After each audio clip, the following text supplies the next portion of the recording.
ብዙዎቻችን እኮ መቅደስ የተባለ ሰውነት ቆሽሾብናል እኮ እግዚአብሔር ልጆች። አንዳንዶች በዝሙት አቆሽሸውታል፣ አንዳንዶች በስካር አቆሽሸውታል፣ አንዳንዶች በሐሜት፣ በተንኮል፣ በምቀኝነት፣ በስጋ ስራ አቆሽሸውታል። ሰው የሚያደርገው ኃጢአት ሁሉ ከስጋ ውጪ ነው። ዝሙትን የሚያደርግ በገዛ ስጋው ላይ ኃጢአትን ይሰራል። መቅደስ የተባለ ሰውነታችንን ያፈረስንበት ዘመን ይንቃ። መተተኛ ቤት በመሄድ ድግምተኛ ቤት በመሄድ ጠንቋይ ቤት በመሄድ መቅደስ የተባለ ሰውነታችንን ያፈረስንበት ዘመን ይንቃ። በቅናት ሰይጣናዊ ጽንስ በማስወረድ በተንኮል በምቀኝነት በክፋት መቅደስ የተባለ ሰውነታችንን ያረከስንበት ያፈረስንበት ዘመን ይንቃ። ዋጋ የተከፈለባቸውን ቁሳቁሶች የምንሰጠውን ያክል ክብር ለዚህ ሰውነታችን እንሰጠዋለን። እባካችሁ ብር አይደል፣ ወርቅ አይደል፣ እንቁ አይደል፣ ዋጋው ስጋውን ነው የቆረሰን። ወገኖቼ አትጨነቁ። ስለዚህ በስጋችሁ እግዚአብሔርን አክብሩት። ክርስቲያን መጨነቅ ያለበት በሰማያዊ ስፍራ በመንፈሳዊ በረከት መባረክ። ያ ማለት ምንድን ነው? በቃ ባለን ነገር ደስተኛ መሆን፣ ኑሮዬ ይበቃኛል ማለት፣ አመስጋኝ መሆን። ምንም ትንሽም ትልቅም ነገር ይኑረን፣ 100,000 ብርም ይኑረን 10,000 ብር ደስተኛ መሆን ማለት ነው። መባረክ ማለት እሱ ነው። በስመ አብ ወወልድ ወመንፈስ ቅዱስ አሐዱ አምላክ አሜን። አባቶች፣ እናቶች፣ እህቶች፣ ወንድሞች፣ ሕፃናትን ጨምሮ በእግዚአብሔር ሰላምታ እንደምን አመሻችሁ? አሜን። አምላካችን እግዚአብሔር ያለፈውን ጊዜ በሰላምና በጤና አስፈጽሞን በእድሜያችን ላይ ይህችን ቀን ተጨማሪ አድርጎልን ቃሉ በሚነገርበት ስፍራ ላይ የሰበሰበን የአባቶቻችን አምላክ የእኛም አምላክ እግዚአብሔር ስለማይነገር ስጦታው ቅዱስ ጳውሎስ እንደተናገረ ክብርና ምስጋና ይግባው። የትምህርታችን ርዕስ የሚሆነው አንተ የኔ ነህ የሚል ይሆናል። ይህንን በርዕስነት ያነሳነውን ኃይለ ቃል በመጽሐፍ ቅዱሳችን ላይ ተመዝግቦ የምናገኘው በትንቢተ ኢሳይያስ ምዕራፍ 43 ቁጥር 1 ላይ ነው። አንተ የኔ ነህ። ርዕሳችን ይሄ ነው። የትምህርቱ መሰረታዊ ዓላማ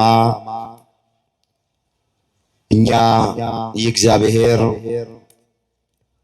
እግዚአብሔርም የኛ እንደሆነ ማሳየት ነው። የአባቶቻችን አምላክ እግዚአብሔር በዚህ ርዕስ መነሻነት ሁላችንን እንዲያበረታን፣ እንዲደግፈን፣ እንዲያጽናናን፣ ብቻችንን እንዳልሆንን እንዲያሳየን የአምላካችን የእግዚአብሔር ቅዱስ ፍቃዶ ይሆንልን። እንደ ቤተክርስቲያናችን ሥርዓት መሰረት ከሰኔ 26 እስከ መስከረም 25 ድረስ ዘመኑ ዘመነ ክረምት እየተባለ ይጠራል። እንግዲህ ያለነው በክረምት ላይ ነው። ክረምቱን የምህረት ክረምት እንዲያደርግልን የእሱ ቅዱስ ፈቃዱ ይሆንልን። የሚዘንበውንም ዝናብ የምህረት ዝናብ እንዲያደርግልን የእሱ ፈቃዱ ይሆንልን። እስኪ አንድ ጊዜ በርዕስነት ያነሳነውን ኃይለ ቃል ሁላችንም በህብረት ለመናገር ራሳችንን እናዘጋጅ። አንተ በሉ እስኪ የኔ ነህ። እኛ የማንን? እግዚአብሔርስ የማን ነው? በዚህ ርዕስ እግዚአብሔር ሁላችንን እንዲያስተምረን የሱ ቅዱስ ፈቃዱ ይሆንልን። ይህንን በርዕስነት ያነሳነውን ኃይለ ቃል በዚህ ስፍራ ላይ የተናገረው የቃሉ ባለቤት የሰራዊት ጌታ አምላካችን እግዚአብሔር የተናገረው ቃል ነው። ቃሉ ለጊዜው የተነገረው አስቀድሞ ያዕቆብ ኋላ ደግሞ እስራኤል ተብሎ ለተጠራ ለአንድ ሰው የተነገረ ቃል ነው። አስቀድሜ በንባብ አሰማችኋለሁ፣ እንድትከታተሉኝ በእግዚአብሔር ፍቅር እጠይቃችኋለሁ። በዚህ በትንቢተ ኢሳይያስ ምዕራፍ 43 ቁጥር 1 ጀምሮ የተመዘገበውን አያለሁ። አሁንም ያዕቆብ ሆይ የፈጠረ እስራኤል ሆይ የሰራ እግዚአብሔር እንዲህ ይላል፣ ተቤዥቻለሁና አትፍራ፣ በስምህም ጠርቼሃለሁ። አንተ የኔ ነህ። በውሃ ውስጥ ባለፍክ ጊዜ ካንተ ጋር እሆናለሁ። በወንዞች ውስጥ ባለፍክ ጊዜ አያሰጥሙህም። በእሳት ውስጥም በሄድክ ጊዜ አትቃጠልም፣ ነበልባሉም አይፈጅህም። እኔ የእስራኤል ቅዱስ አምላክህ እግዚአብሔር መድኃኒት ነኝና ይላል። ስለ ቃሉ የቃሉ ባለቤት የሰራዊት ጌታ አምላካችን እግዚአብሔር ስሙ ለዘላለም የተመሰገነ ይሁን። በርዕስነት ያነሳነው ቃል አስቀድሞ የተነገረው ለያዕቆብ የተነገረ ቃል ለፍጻሜው ስለ ሁላችንም የሚነገር ቃል። የእግዚአብሔር ቃል በአንድ ዘመን ለተነሱ ሰዎች ብቻ ተነግሮ የሚያበቃ አይደል። ሐዋርያው ቅዱስ ጳውሎስ በሮሜ ለሚገኙት ክርስቲያኖች ምዕራፍ 15 ቁጥር 4 ላይ መጻሕፍት በሚሰጡት መጽናናት ተስፋ ይሆንልን ዘንድ አስቀድሞ የተጻፈው ሁሉ ለትምህርታችን ተጽፏል ነው። ስለዚህ የተጻፈው ነገር ሁሉ ለትምህርታችን ነው የተጻፈው። ለትምህርታችን ከተጻፈው ነገር መካከል አንተ የኔ ነህ በሚል ርዕስ መነሻነት ጥቂት ቆይታ እናደርጋለን። እንግዲህ ለያዕቆብ ቃሉ አስቀድሞ ተነግሯል። ያዕቆብ ማን ነው ስንል አባቱ ይስሐቅ እናቱ ደግሞ ርብቃ ተብላ ትጠራለች። ይህ ታሪክ በኦሪት ዘፍጥረት በምዕራፍ 25 ቁጥር 19 ጀምሮ የተመዘገበ ነው። እንዲህ ይላል፣ የአብርሃም ልጅ የይስሐቅ ትውልድ ይህ ነው። አብርሃም ይስሐቅን ወለደ። ይስሐቅም 40 ዓመት ሲሆነው ርብቃን አገባ። እርሷም በሁለት ወንዞች መካከል ያለ የሶርያው የባቱኤል ልጅና የሶርያው የላባ እህት ናት። ይስሐቅ ስለ ሚስቱ ወደ እግዚአብሔር ጸለየ፣ መካን ነበረችና እግዚአብሔርም ተለመነው። ርብቃ ሚስቱ ጸነሰች፣ 2 ልጆችም ወለደች ይላል። ስለ አንድ ልጅ ስትለምን እግዚአብሔር ለርብቃ 2 ልጆች ሰጣት። ስንዝር ስንለምነው የኛ አምላክ ክንድ ነው የሚሰጠን። ጥቂት ነገር ስንለምነው አብዝቶ ነው የሚሰጠን። የለመነውን ብቻ አይደለም እግዚአብሔር የሚሰጠን፣ ከለመነው በላይ ይሰጠናል። እንዲህም ተብሎ እንደተጻፈ እዚህ ሐዋርያው ቅዱስ ጳውሎስ በኤፌሶን ለሚገኙት ክርስቲያኖች ምዕራፍ 3 ቁጥር 20 ላይ እንዲህ ብሎ ጽፎላቸዋል። እንግዲህ በእኛ እንደሚሰራው ኃይል መጠን ከምንለምነው ወይም ደግሞ ከምናስበው ሁሉ ይልቅ እጅግ አብልጦ ሊያደርግ ለሚቻለው ለእርሱ በቤተ ክርስቲያን በክርስቶስ ኢየሱስ እስከ ትውልዶች ሁሉ ከዘላለም እስከ ዘላለም ክብር ይሁን አሜን ነው። ቃሉን አስተውሉት። በእኛ እንደሚሰራው ኃይል መጠን ከምንለምነው ወይም ከምናስበው ሁሉ ይልቅ እጅግ አብልጦ ሊያደርግ ይችላል ነው። ይስሐቅና ርብቃ ስለ 2 ልጅ አልለመኑም። እንደዛ ተብሎ አልተጻፈም። ስድቤን አርቅ፣ የተዘጋ ማኅፀኔን ክፈት፣ ፍሬ ስጠኝ፣ ልጅ ስጠኝ ብላ ነው የለመነችው።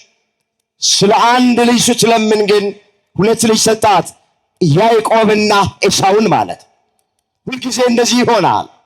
እግዚአብሔርን ደስ የሚያሰኘውን እንደ ፈቃዱ የሆነውን ማንጠፋበትን የማንጎዳበትን የለመነው እንደሆነ የለመነውን ብቻ አይደለም ይሰጠን፣ ከለመነው በላይ ይሰጠናል። ያሰብነውን ብቻ አይደለም የሚያደርግልን፣ ካሰብነው በላይ ያደርጋል። አሁንም አምላካችን እግዚአብሔር የለመነውን ብቻ ሳይሆን ከለመነው በላይ ለሁላችን ያደርግልን። ያሰብነውን ብቻ ሳይሆን ካሰብነው በላይ እግዚአብሔር ለሁላችንም ያደርግልን። እንመለስ። እንግዲህ ያዕቆብ ማን ነው ስንል አባቱ ይስሐቅ፣ እናቱ ርብቃ ተብላ ነው የምትጠራ። የቀደመ ስሙ ያዕቆብ ነው። ኋላ እስራኤል ተብሎ ስሙ ተቀይሮለታል። በአንድ ወቅት ያዕቆብ በመንገድ ሲሄድ እግዚአብሔር በሰው አምሳል ተገለጠለት ይላል። የፍቅር ትግር ሲታገሉ አደሩ ይላል። እነሆ ሊነጋጋ በቀላላ ጊዜ በሰው አምሳል ለያዕቆብ የተገለጠ እግዚአብሔር እንዲህ አለው፣ እነሆ ሊነጋጋ አቀላልቷል፣ ልሂድ ልቀቀኝ አለው። ካልባረከኝ አልለቅህም አለው። እስኪ ካልባረከኝ በሉ። አልለቅህም። ካልባረከኝ ምን አልልህም። ያዕቆብ ገና በእናቱ በርብቃ ማኅፀን ውስጥ ሳለ በረከትን የተጠማ ነበርና አሁን አምላኩ እግዚአብሔርን ሲያገኘው የጠየቀው ጥያቄ የበረከት ጥያቄ ነው። ካልባረከኝ አልለቅህም አለ። ወገኖቼ እግረ መንገዳችንን መባረክ ማለት ብዙ ገንዘብ መቁጠር፣ ብዙ ብርና ወርቅ እንዲኖረን አይደል። እንደዛማ እንዳንል ያዕቆብ በዘመኑ ባለጠጋ ከሚባሉት መካከል አንዱ ነው። ብዙ እንስሳት አሉት፣ ብዙ በጎች፣ ብዙ ከብቶች፣ ብዙ ላሞች አሉት። ባለጠጋ ነው፣ በስጋ የተባረከ ነው። ካልባረከኝ አልለቅህም ሲል በጎች ስጠኝ ማለቱ አይደል፣ ብርና ወርቅ ስጠኝ ማለቱ አይደለም። ካልባረከኝ አልለቅህም ማለት ባለኝ ነገር ደስተኛ አድርገኝ ማለቱ ነው። እግዚአብሔር ባለን ነገር ደስተኛ እንድንሆን ሁላችንንም ይርዳ እንጂ ክርስቲያን አሕዛብ በተባረኩበት እንዲባረክ አይደለም ጭንቀቱ። እሱ ለእግዚአብሔር ቁም ነገር አይደለም። በደንብ አድርጋችሁ እንድሰሙ እንፈልጋለን። ብር አያስፈልግም አልወጣንም፣ ወርቅ አያስፈልግም አልወጣንም፣ ሌላም ነገሮች አያስፈልጉም አይደል? ግን መባረክ ማለት ትርጉሙ ምንም ትንሽም ትልቅም ነገር ይኑረን፣ 100,000 ብርም ይኑረን፣ 10,000 ብር ደስተኛ መሆን ማለት ነው። መባረክ ማለት እሱ ነው። አብርሃምን እየባረኩ እባርክሃለሁ ሲለው ይሄን ማለቱ ነው። ስለዚህ መጨነቅ የሚገባን አሕዛብ በተባረኩበት በረከት ለመባረክ ብቻ አይደለም። እኛ ክርስቲያኖች በሰማያዊ ስፍራ በመንፈሳዊ በረከት እግዚአብሔር እንዲባርከን ነው መጨነቅ ያለብን። እንዲህም ተብሎ እንደተጻፈ ላነበው እፈልጋለሁ። ኤፌሶን ምዕራፍ 1 ቁጥር 3 በክርስቶስ በሰማያዊ ስፍራ፣ በየትኛው ስፍራ? በሰማያዊ ስፍራ በመንፈሳዊ በረከት። በምን አይነት በረከት? በመንፈሳዊ በረከት ሁሉ የባረከን የጌታችን የኢየሱስ ክርስቶስ አባት ይባረክ አለ ጳውሎስ። አያችሁ፣ ክርስቲያን መጨነቅ ያለበት በሰማያዊ ስፍራ በመንፈሳዊ በረከት መባረክ። ያ ማለት ምንድን ነው? በቃ ባለን ነገር ደስተኛ መሆን፣ ኑሮዬ ይበቃኛል ማለት፣ አመስጋኝ መሆን። ኑሮዬ ይበቃኛል ማለትን እንድንለምድ መድኃኔዓለም ሁላችንን በቸርነቱ ያግዘን። እንመለስ እንዳይሰፋብን። ካልባረከኝ አልቅህም አለው። ስምህ ማን ነው አለው። ስሜ ያዕቆብ ይባላል አለ። ከዛሬ ጀምሮ ያዕቆብ ተብለህ አትጠራም፣ ከሰውም ከእግዚአብሔርም ጋር ታግለህ አሸንፈሃልና ስምህን ቀይሬዋለሁ፣ ስምህ እስራኤል ተብሎ ይጠራ አለ። ማን ተብሎ ይጠራ? በቃ ስሙ ተቀየረ። ሌሊቱን ሙሉ ሲታገል አደረ፣ ሲነጋ ተባረከ። ያዕቆብን የባረከ አምላክ ሁላችንንም ይባርከን። እንመለስ ወደ ቀደመ ነገራችን። ተቤዥቼሃለሁና አለው፣ አትፍራ ያዕቆብ ሆይ የፈጠረህ አምላክ እግዚአብሔር እንዲህ ይላል። አዎ ያዕቆብን ብቻ አይደል፣ ሁላችንን የፈጠረን ካለመኖር ወደ መኖር፣ ካለመታየት ወደ መታየት ያመጣ፣ በእጆቹ ያበጃጀን፣ በመዳፎቹ የቀረጸን፣ ግሩምና ድንቅ አድርጎ ይሰራል አምላካችን እግዚአብሔር ነው። እሱን ነው ያመጣው። ያዕቆብ ሆይ የፈጠረህ እስራኤል ሆይ የሰራህ እግዚአብሔር እንዲህ ይላል። ምን ያለህ እግዚአብሔር? ማን ነው የሰራን? አቤት! ሁላችንንም የሰራን እግዚአብሔር ነው። የሰራህ እግዚአብሔር እንዲህ ይላል፣ ተቤዥቼሃለሁና አትፍራ፣ በስምህም ጠርቼሃለሁ፣ አንተ የኔ ነህ። አንተ የማን ነህ? የኔ ነህ። አዎ ሁላችንንም የሰራን እግዚአብሔር ነው። ሁላችንንም የፈጠረን እግዚአብሔር ነው። በአዳም በኩል እግዚአብሔር ሁላችንን በእጁ አበጃጅቶናል፣ በመዳፎቹ ቀርጾናል፣ ግሩምና ድንቅ አድርጎ ሰርቶናል። እንዲህ ተብሎ እንደተጻፈ በዚህ በኦሪት ዘፍጥረት በምዕራፍ 2 ቁጥር 7 ላይ እግዚአብሔር አምላክም ሰውን ከምድር አፈር አበጀው፣ በአፍንጫውም የሕይወትን እስትንፋስ እፍ አለበት፣ ሰውም ሕያው ነፍስ ያለው ሆነ። ቃሉን አስተውሉት። እግዚአብሔር አምላክ ሰውን ከምድር አፈር አበጀው። አዎ ሁላችንን ያበጃጀን፣ የፈጠረን፣ የሰራን እሱ ነው። ዳዊት ምንድን ነው ያለው? እጆችህ ሰሩኝ፣ አበጃጁኝ፣ እንዳስተውል አድርገኝ፣ ሥርዓትህን እማራለሁ። የዳዊት መዝሙር 118 ቁጥር 73 ላይ የተመዘገበ ቃል። እጆችህ ሰሩኝ፣ አበጃጁኝ፣ እንዳስተውል አድርገኝ፣ ሥርዓትህን እማራለሁ አለ። በእጆቹ ያበጃጀን አምላክ እንድናስተውል ሁላችንንም ይርዳ። ስለዚህ ሁላችንን የሰራን የፈጠረን አምላካችን እግዚአብሔር ነው። ካለመኖር ወደ መኖር አምጥቶናል። ካለመታየት ወደ መታየት አምጥቶናል። ይህንን ነው ለያዕቆብ የተናገረው። ተቤዥቼሃለሁና አትፍራ፣ አንተ የኔ ነህ። በውሃ ውስጥ ባለፍክ ጊዜ ውሃው አያሰጥምህም። ለጊዜው እስራኤል ከግብፅ የባርነት ቤት ወጥተው ማርና ወተት ወደምታፈስ ወደ ምድረ ርስት ወደ ከነዓን ሲጓዙ ስላለው ነገር ነው የሚነግረው። በውሃ ውስጥ ባለፍ ጊዜ፣ በዮርዳኖስ ባህር ውስጥ ባለፍ ጊዜ፣ በኤርትራ ባህር ውስጥ ባለፍ ጊዜ ውሃው አያሰምጥህም። ምን ማለት ነው? ውሃውን እንደ ግድግዳ አድርጌ፣ ውሃውን እንደ ሳር ክምር አድርጌ በደረቅ አሻግርሃለሁ ማለቱ ነው። በውሃ ውስጥ ባለፍክ ጊዜ ውሃው አያሰጥምህም። በእሳት ውስጥም ባለፍክ ጊዜ እሳቱ አያቃጥልህም። እንደ እሳት ያለ ፈተና እስራኤል በጉዟቸው ነበረ።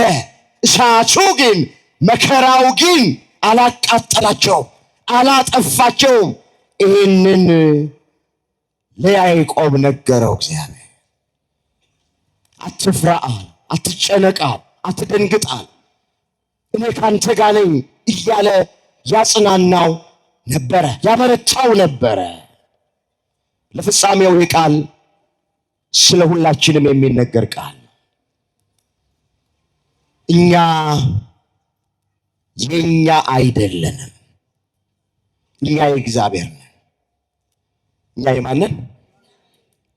አንተ የኔ ነህ አይደል ያለው ያዕቆብን። እኛም የእሱ ነን። በመጀመሪያ ከላይ እንዳየን በጥንተ ተፈጥሮ የፈጠረን እግዚአብሔር ነው። ግሩምና ድንቅ አድርጎ የሰራን እግዚአብሔር ነው። እንዲህ ተብሎ እንደተጻፈ እስኪ ይህንን ቃል አስተውሉት። ግሩምና ድንቅ ሆኜ ተፈጥሬአለሁና አመሰግንሃለሁ። ስራህ ድንቅ ነው፣ ነፍሴም እጅግ ታውቀዋለች። የዳዊት መዝሙር 138 ቁጥር 14 ላይ የተመዘገበ ቃል። እስኪ ቃሉን አብረን እንበለው። ግሩምና ድንቅ ሆኜ በሉ እስኪ። ተፈጥሬአለሁና አመሰግንሃለሁ። አመስግኑት። ግሩምና ድንቅ አድርጎ የፈጠረን አምላክ ስሙ የተመሰገነ ይሁን። ስለዚህ ለፍጻሜው በዚህ ዘመን ላለን የአዲስ ኪዳን ክርስቲያኖች ተብለን ለምንጠራ ለእኔና ለእናንተ የሚነገር ቃል ነው። አንተ የኔ ነህ የሚለው ቃል። እኛ የኛ አይደለንም፣ እኛ የእግዚአብሔር ነን። የማንን? የእግዚአብሔር። በጥንተ ተፈጥሮ ፈጥረናል፣ አይተነዋል እሱን። በአዲስም ተፈጥሮ ጌታችን መድኃኒታችን ኢየሱስ ክርስቶስ ሥጋውን በመቆረስ ደሙን በማፍሰስ በአዲስም ተፈጥሮ ፈጥሮናል። የኛ አይደለንም፣ እኛ የሱ ነን። አንተ የኔ ነህ ማለት ይሄ። በዚህ በኤፌሶን መልእክቱ ሐዋርያው ቅዱስ ጳውሎስ ምዕራፍ 2 ቁጥር 10 ላይ መልካሙን ሥራ እናደርግ ዘንድ በኢየሱስ ክርስቶስ ተፈጠርን ነው ያለው። እስኪ ቃሉን አብረን እንበለው። መልካሙን ሥራ በሉ እስኪ። እናደርግ ዘንድ በኢየሱስ ክርስቶስ ተፈጠርን። ምን አልን? በማ ምን እንድናደርግ? መልካሙን ሥራ እንድናደርግ፣ መልካሙን ሥራ እንድንሰራ በኢየሱስ ክርስቶስ ተፈጠርን። በአዲስ ተፈጥሮ ፈጠረን። ሥጋውን ቆርሶ ደሙን አፍስሶ ወገኖቼ ፈጠረን። ምንድን ነበር ያዕቆብን ያለው እግዚአብሔር? ተቤዥቼሃለሁና አትፍራ ነበር ያለው። ተቤዥን። ዋጀን። በዚህ በአንደኛ ጴጥሮስ ምዕራፍ 1 ቁጥር 19 ላይ እንዴት እንደተቤዠን እንዴት እንደተዋጀን ተጽፎልናል። ላነበው ፈልጋለሁ።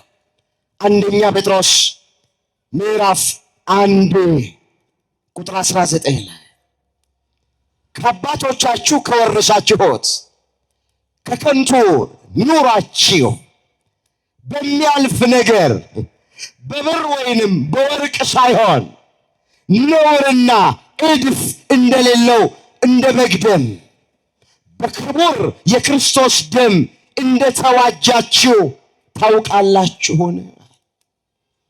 ተቤዥቼሃለሁና አትፍራ አለው ለጊዜው ያዕቆብን። ለፍጻሜው እኛንም ኢየሱስ ክርስቶስ በአዲስ ተፈጥሮ ፈጠረን፣ ተቤዠን፣ ዋጀን፣ የራሱ ገንዘብ አደረገን። እኛ አይደለንም። ምንድን ነው የሚለው መጽሐፍ? በዋጋ ተገዝታችኋልና ለራሳችሁ አይደላችሁም ነው የሚለው። እዚህ አንደኛ ቆሮንቶስ ምዕራፍ 6 ቁጥር 19 ላይ የተመዘገበ ነው። ከኋላ መለስ ብዬ አየዋል። እንዲህ ይላል፣ ከዝሙት ሽሹ ብሎ ይጀምራል። ሰው የሚያደርገው ኃጢአት ሁሉ ከሥጋ ውጪ ነው። ዝሙትን የሚያደርግ በገዛ ሥጋው ላይ ኃጢአትን ይሠራል። ወይስ ሥጋችሁ ከእግዚአብሔር የተቀበላችሁት በእናንተ የሚኖር የመንፈስ ቅዱስ ቤተ መቅደስ እንደሆናችሁ አታውቁምን? በዋጋ ተገዝታችኋልና ለራሳችሁ አይደላችሁም። ስለዚህ በሥጋችሁ እግዚአብሔርን አክብሩት። እስኪ በዋጋ በሉ። ተገዝታችኋልና ለራሳችሁ አይደላችሁም። ስለዚህ እኛ የማነን? አንተ የማነህ? የኔ ነህ። በዋጋ ተገዝተናል። ዋጋው አሁን ቅዱስ ጴጥሮስ እንደጻፈልን እባካችሁ ብር አይደል፣ ወርቅ አይደል፣ ዕንቁ አይደል። ዋጋው ሥጋውን ነው የቆረሰልን፣ ደሙን ነው ያፈሰሰልን፣ በመስቀል ላይ ነው የተሰቀለልን፣ ውድ ዋጋ ነው የከፈለልን። በሌላም ስፍራ ላይ እንዲህ ተብሎ ተጽፏል። እስኪ ይህንን ቃል አስተውሉት። እዚህ ቆላስይስ ምዕራፍ 1 ቁጥር 14 ላይ እንደዚህ ይላል። እርሱ የሚለው ጌታችን መድኃኒታችን ኢየሱስ ክርስቶስን ነው። እርሱ ከጨለማ ስልጣን አዳነን፣ ቤዛነትንም እርሱንም የኃጢአትን ስርየት ወዳገኘንበት ወደ ፍቅሩ ልጅ መንግሥት አፈለሰናል። አስተውሉት ቃሉን። እርሱ ከጨለማ ስልጣን አዳነን። ከምን ስልጣን? አሁን ከጨለማ ስልጣን አዳነን ሲል ጨለማ ይሄ የምናውቀውን ፀሐይ ስትጠልቅ ያለውን ጨለማ አይደለም። ጨለማ ያለው መርገምን ነው። ጨለማ ያለው ኩነኔን ነው። ጨለማ ያለው ኃጢአትን ነው። እርሱ ከጨለማ ስልጣን አዳነን፣ ከሞት ስልጣን አዳነን፣ ከመርገም አዳነን፣ ከኩነኔ አዳነን፣ ከፍዳ አዳነን፣ በውርስ ከሚመጣው ኃጢአት አዳነን። እርሱ ከጨለማ ስልጣን አዳነን፣ ቤዛነቱንም እርሱንም የኃጢአትን ስርየት ወዳገኘንበት ወደ ፍቅር ልጅ መንግሥት አፈለሰን ነው። ስለዚህ ውድ ዋጋ ከፈለ፣ ሥጋውን ቆረሰ፣ ደሙን አፈሰሰ፣ በዋጋ ገዛን። ማንም ሰው ለራሱ አይኖርም። ማንም ሰው ለራሱ አይሞትም። በሕይወት ሆነን ብንኖር ለጌታ እንኖራለን፣ ብንሞትም ለጌታ እንሞታለን ተብሎ ተጽፏል። ሮሜ ምዕራፍ 14 ቁጥር 7 ጀምሮ እስኪ የተመዘገበውን እንየው። ሮሜ 14 ቁጥር 7 ላይ እንደዚህ ይላል፣ ከኛ አንድ ሰው እንኳን ለራሱ የሚኖር የለም፣ ለራሱም የሚሞት የለም። በሕይወት ሆነን ብንኖር ለጌታ እንኖራለንና ብንሞትም ለጌታ እንሞታለን። እንግዲህ በሕይወት ሆነን ብንኖር ወይም ብንሞት የጌታ ነን። የማን ነን? አንተ የኔ ነህ ማለት ይሄ ነው። እባካችሁ አትጨነቁ። ለራሳችን አንኖርም፣ ለራሳችንም አንሞትም። በሕይወት ሆነን ብንኖር ለጌታ ለእግዚአብሔር እንኖራለን። የእሱን ፍቃድ እያደረግን እንኖራለን። ብንሞትም ለጌታ ለእግዚአብሔር እንሞታለን፣ ወደ እሱ እንሄዳለን። ሞት የመጨረሻ ነገር አይደለም። ከሞት አጠገብ ሕይወት አለ። ከመቃብር አጠገብ ትንሣኤ አለ። ሞት ማለት ወደ እግዚአብሔር የምንሄድበት መንገዱ ነው እንጂ ለክርስቲያኖች ሞት ማለት አለቀ አበቃ ማለት ወይም ጉዳት አይደለም። ድሮ እኛ ሞት ይመስለን አፈር ነው። ሞት ይመስለን ጨለማ ነው። ሞት ይመስለን ድንጋይ ነው። ሞት ይመስለን ሲኦል ነው። ይሄ የተሳሳትንበት ዘመን ነው። ሞት ለክርስቲያኖች ጥቅማቸው ነው። ምን አለ ሐዋርያው ቅዱስ ጳውሎስ? ለእኔ ሕይወት ክርስቶስ ሞትም ቢሆን ጥቅም ነው አለ። ፊልጵስዩስ ምዕራፍ 1 ቁጥር 21 ላይ የተመዘገበ እግዚአብሔር ቃል። እስኪ ለእኔ ሕይወት በሉ። ሁላችሁም አልተናገራችሁም። ለእኔ ሕይወት ክርስቶስ ሞትም ቢሆን ጥቅም ነው። ሞት ለክርስቲያኖች ምናቸው ነው? እኛ ሞት ይመስለን አፈር ነው አይደል? ሞት ይመስለን ጉዳት ነው አይደለም? ሞት ይመስለን ጨለማ ሲኦል ነው አይደለም? መጽሐፍ እንደዛ ሞት ከዚህ ዓለም ውጣ ውረድ ማረፊያ ነው። ሞት ወደ እግዚአብሔር የምንሄድበት መንገድ ነው።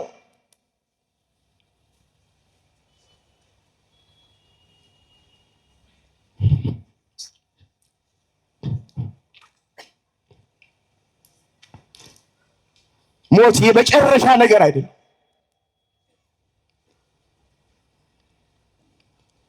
ለኛ ለክርስቲያኖች መጽሐፍ ቅዱስ እንደሚል ጥቅማችን።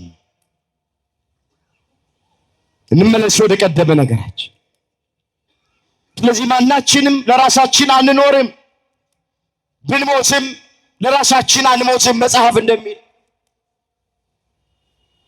ለእግዚአብሔር እንኖራለን፣ ስንሞትም ለእግዚአብሔር እንሞታለን፣ ወደ እግዚአብሔር እንሄዳለን። ስለዚህ አንተ የኔ ነህ፣ እኛ የመድኃኔዓለም ነን፣ እኛ የክርስቶስ ነን። ወገኖቼ አትጨነቁ፣ በምንም ነገር ተስፋ አትቁረጡ። ብዙ ነገር አይናችን ሊያይ ይችላል፣ ብዙ ነገር ጆሮአችን ሊሰማ ይችላል፣ ግን ብቻችንን አይደለንም። ከኛ ጋር ማን አለ? ማን አለ? እግዚአብሔር አለ። እሱ አለ። ምንድን ነው የሚያስፈራ? ምንድን ነው የሚያስጨንቅ?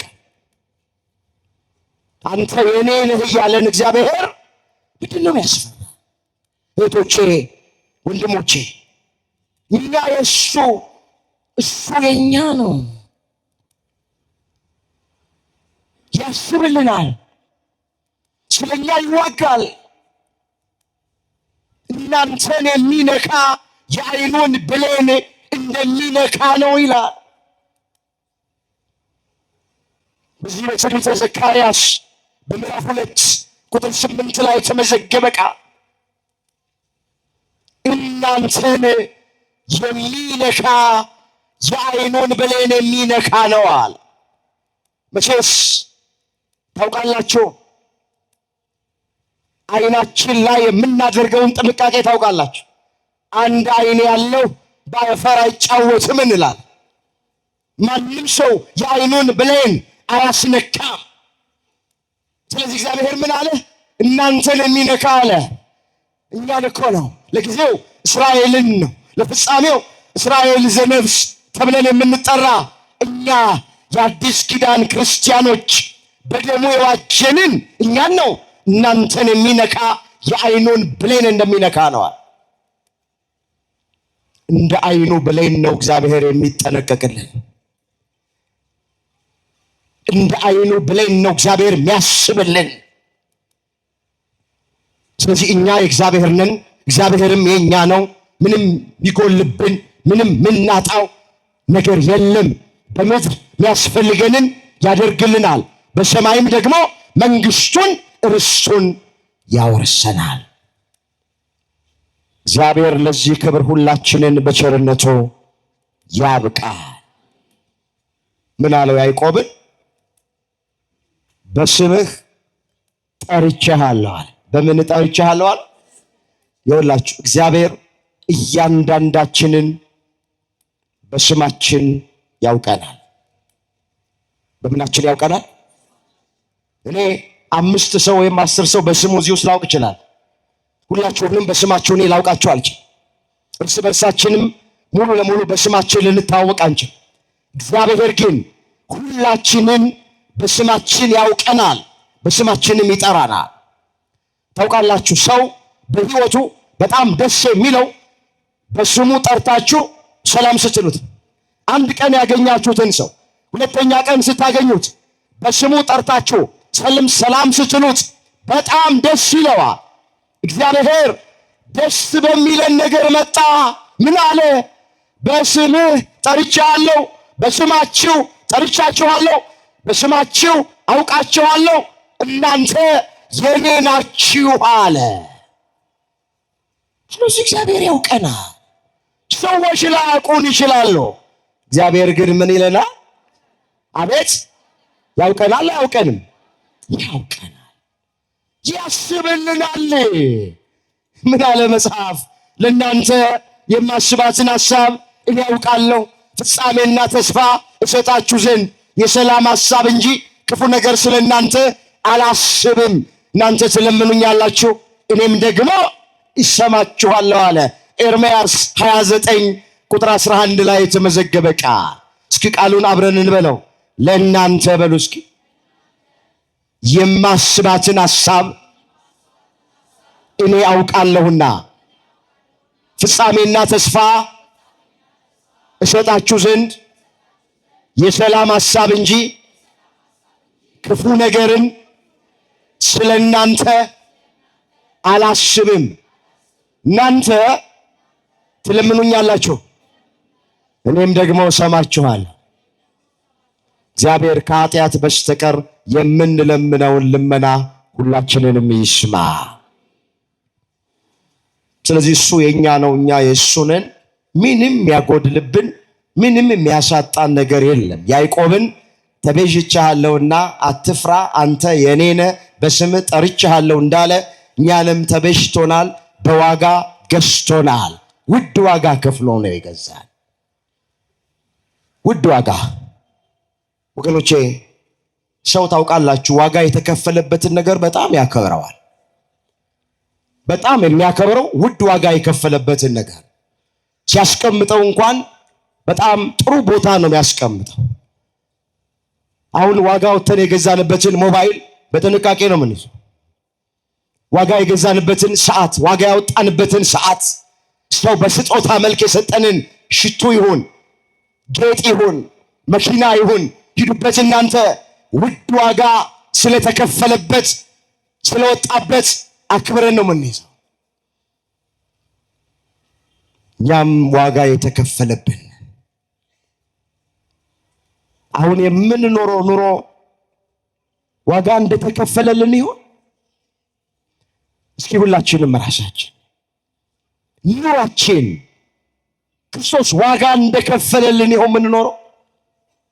ዋጋ የተከፈለባቸውን ቁሳቁሶች የምንሰጠውን ያክል ክብር ለዚህ ሰውነታችን እንሰጠዋለን። ቤተ መቅደስ ለተባለ ለሰውነታችን ዋጋ እንሰጠዋለን። በክብር በንጽህና እየጠበቅነው ነው ወይ? አላቆሸሽነውም ወይ? ብዙዎቻችን እኮ መቅደስ የተባለ ሰውነት ቆሽሾብናል እኮ እግዚአብሔር ልጆች። አንዳንዶች በዝሙት አቆሽሸውታል። አንዳንዶች በስካር አቆሽሸውታል። አንዳንዶች በሐሜት፣ በተንኮል፣ በምቀኝነት፣ በስጋ ስራ አቆሽሸውታል። መጽሐፍ የእግዚአብሔር ቤተ መቅደስ እንደሆናችሁ የእግዚአብሔር መንፈስ እንዲያድርባችሁ አታውቁምን? ማንም የእግዚአብሔርን ቤተ መቅደስ ቢያፈርስ እግዚአብሔር እሱን ያፈርሰዋል። የእግዚአብሔር ቤተ መቅደስ ቅዱስ ነውና ያውም እናንተ ናችሁ አለ። ያውም እነማን ናችሁ? እኛ የማ ቤተ መቅደስ ነን? ዛ አንደኛ ቆሮንቶስ ምዕራፍ 3 ቁጥር 16 ላይ የተመዘገበ ነው። ማንም የእግዚአብሔርን ቤተ መቅደስ ቢያፈርስ እግዚአብሔር እሱን ያፈርሰዋል። ባካችሁ በስካር መቅደሳችንን ያፈረስንበት ዘመን ይብቃ። በዝሙት መቅደስ የተባለ ሰውነታችንን ያፈረስንበት ዘመን ይብቃ። መተተኛ ቤት በመሄድ ድግምተኛ ቤት በመሄድ ጠንቋይ ቤት በመሄድ መቅደስ የተባለ ሰውነታችንን ያፈረስንበት ዘመን ይብቃ። በቅናት ሰይጣናዊ ጽንስ በማስወረድ በተንኮል በምቀኝነት በክፋት መቅደስ የተባለ ሰውነታችንን ያረከስንበት ያፈረስንበት ዘመን ይብቃ። ዋጋ የተከፈለበት ቤተ መቅደስ ነው። ክርስቶስ ዋጋ ከፍሎበታል፣ እኛ አልከፈልንበት። ስለዚህ መቅደሳችንን በንጽህና እንጠብቅ። እኛ የኛ አይደለንም። እኛ የመድኃኔዓለም ነን፣ የአማኑኤል ነን፣ የክርስቶስ ነን፣ የእግዚአብሔር ነን። በቃ አትፍራ ብሎታል ያዕቆብን። እኔ ካንተ ጋር ነኝ አትፍራ ብሎታል። ከኛ ጋራም እግዚአብሔር ስላለ አንፍራ። እግዚአብሔር ፍርሃትን ከሁላችን በቸርነቱ ያርቅልን። አዎ ብዙ እንፈራለን። ጥቂት ነገር አይተን ትምህርታችንን እንጠቀልላለን። በዚህ በማቴዎስ ወንጌል በምዕራፍ 10 ላይ የተመዘገበ ቃል አነበዋለሁ። ቁጥር 28 ጀምሮ ስጋን የሚገድሉትን ነፍስን ግን መግደል የማይቻላቸውን አትፍሩ። ምን አትበሉ? አትፍሩ። ይልቁንም ነፍስንም ስጋንም በገሃነም ሊያጠፋ የሚችለውን ፍሩ። ሁለት ድንቢጦች በአንድ ሳንቲም ይሸጡ የለምን?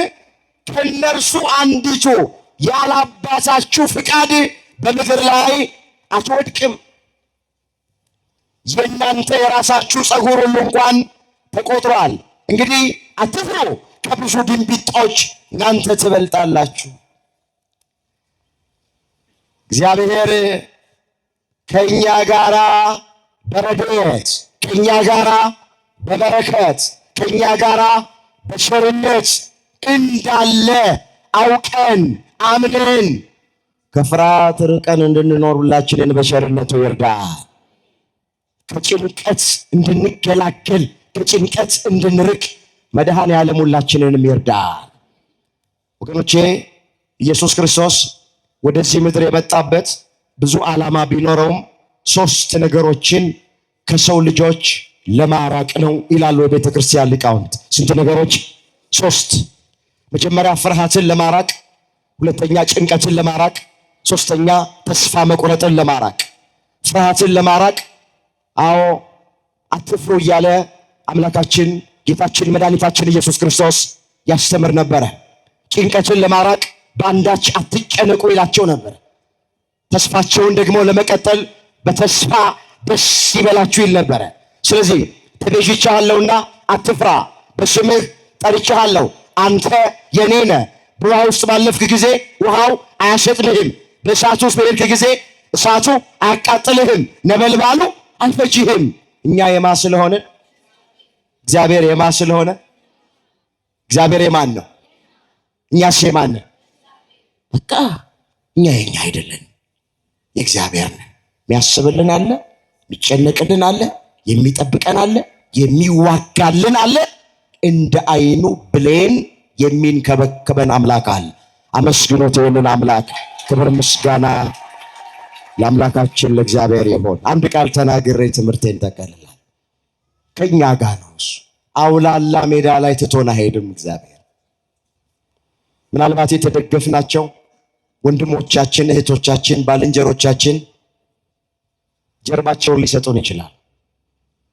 አለሁልሽ አለሁልህ ይሉን የነበሩት፣ ካንተ ጋር ነኝ ይሉን የነበሩት ጀርባ ሊሰጡን ይችላል። ምንም ዋስትና የለን። እግዚአብሔር ግን ለባህሪው አሰጥ አይስማማም። ላያደርግ አይናገርም። ከተናገረ ቃሉ በምድር ላይ ጠብ አትልም። አንተ የኔ ነህ እኔም ያንተ ነኝ ካለን ሁልጊዜ እግዚአብሔር ከኛ ጋር ነው። አይረሳንም፣ አይተወንም፣ አይጥለንም። ምንድን ነው የሚለው? ወላጆች እንደሌላቸው ልጆች ምን አልላችሁ አልተዋችሁ።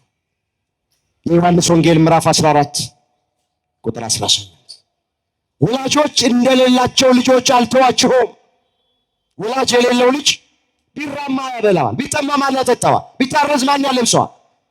ስለዚህ ወላጆች እንደሌላቸው፣ ሲራቡ የሚያበላቸው እንደሌለ፣ ሲጠሙ የሚያጠጣቸው እንደሌለ፣ ሲታረዙ የሚያለብሳቸው እንደሌለ፣ አልጠዋችሁም፣ አልጥላችሁም፣ አልረሳችሁም። እኔ የእናንተ ነኝ እናንተም የኔ ናችሁ። ይህን ቃል አምላካችን እግዚአብሔር በልባችን ሰሌዳ ላይ ይጻፍልን። ብቸኝነት ሲሰማን፣ ዙሪያው ገደል ሲሆንብን፣ ቀኑ ሲጨልምብን፣ ማጣፊያው ሲያጥረን፣ ከሞት ይልቅ ሕይወትን ስንመርጥ ሰማይ የተደፋብን ሲመስለን አንተ የኔ ነህ ያለን እግዚአብሔር ትዝ እንዲለን ከጭንቀት ውስጥ፣ ከፍርሃት ውስጥ፣ ከብቸኝነት ውስጥ እንድንወጣ መድኃኔዓለም ሁላችንን ይርዳል። ያስተማረን፣ የመከረን፣ የገሰጸን የአባቶቻችን አምላክ እግዚአብሔር ስሙ የተመሰገነ ይሁን። ድንግል ማርያም ጣዕሟን በአንደበታችን ፍቅሯን በልባችን ትሳልብን። የሚዘንበውን ዝናብ አምላካችን እግዚአብሔር የምህረት ዝናብ ለሁላችን ያደርግልን። አንተ የኔ ነህ። አዎ የሁላችንን መጨረሻ አምላካችን እግዚአብሔር ያሳምር።